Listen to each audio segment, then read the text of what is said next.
Halo teman-teman, kemarin waktu gue TikTok live, ada temen yang suruh gue itu jelasin apa sih sebenarnya propolis itu. Oke, jadi gue tunjukin ya. Nah, jadi di kebun Evi itu kita pelihara dua jenis lebah kelanceng. Oke, lebah kelulut. Ini namanya Geniotrigona thoracica. Yang itu namanya Heterotrigona itama. Jadi ini dua contoh. Kita di kebun Evi ini ada sekitar 40 sampai 50 koloni kayak begini. Oke. Nah, di dalam sarang lebah, kita tuh bisa panen 3 jenis produk.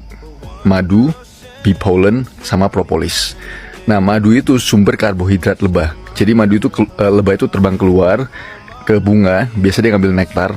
Nah, nektar itu dibawa masuk ke dalam sarang ini, terus dikeringin, kadarnya diturunin.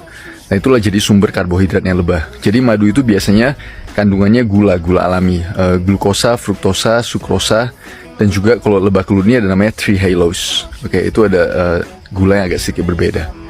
Nah, itu sumber cadangan makanan karbohidratnya lebah. Nah, bee pollen itu diambil dari serbuk sari bunga, makanya pollen namanya.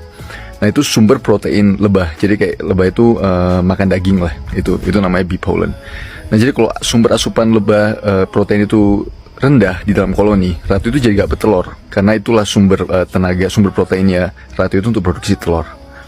Kenapa kita di kebun Evi itu nggak panen madu sama bee pollen? Karena itu cadangan makanannya lebah. Oke, jadi kita nggak mau ganggu kelangsungan hidup lebah, koloni-koloni lebah ini. Karena itu pollen dan madu itu cadangan makanan. Makanya kita memilih panen propolis. Nah, propolis itu apa? Ini contohnya. Nah, di video ini teman-teman bisa ngelihat itu lebah lagi ngambil getah tanaman. Ini salah satunya dari pohon pinus. Nah, propolis itu dibuat dari getah tanaman. Terus lebah itu ngumpulin propolis, dia taruh di kakinya, terus dibawa masuk ke dalam sarang. Nah, jadi apa sih sebenarnya propolis itu? Jadi propolis itu dikumpulin lebah untuk tutupin celah-celah udara. Contohnya lubang-lubang di sarang yang udah kebuka, terus di pintu masuk. Nah, apa sih tujuannya? Nah, propolis itulah yang jaga lebah itu dari serangan hama. Dan juga propolis itu mempunyai efek antimikroba dan antiinflamasi dan immune booster. Nah, jadi kalau teman-teman ngikutin, ada satu profesor koleganya kita di IPRG, itu namanya Profesor Marla Spivak. Jadi dia tuh grupnya mereka itu tunjukin bahwa propolis itu betul-betul penting sekali untuk kelangsungan koloni lebah itu. Dia itu mencegah berbagai jenis penyakit dan juga menjaga ketahanan koloni lebah.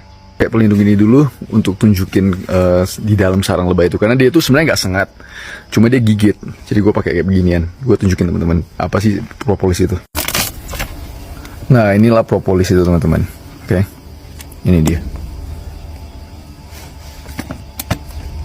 Nah, propolis sebenarnya udah dipakai banyak sekali ancient communities. Contohnya di daerah Mediterranean, the ancient Egyptians, terus Greeks, terus Persians, terus Central Europeans, Russians, Latin Americans, contohnya suku Maya, Inca, itu pakai propolis itu untuk therapeutic benefits. Kita satu paper kita yang dipublish di Q1 Journal namanya Foods. Ini gue bangga sekali sama paper ini. Ini sampai jadi editor's choice. Nah, di sini kita jelasin gimana sih manfaat propolis itu sebenarnya untuk badan kita, terutama dalam ngelawan viruses, bacteria, and pathogens. Jadi propolis itu bukan cuma antivirus, antibakteri, dan anti jamur dan parasitik, tapi dia itu ngebantu badan kita itu ngelawan itu loh. Jadi itu ada immune booster dan immune modulator effect, selain dari antiinflamasi dan antioksidan.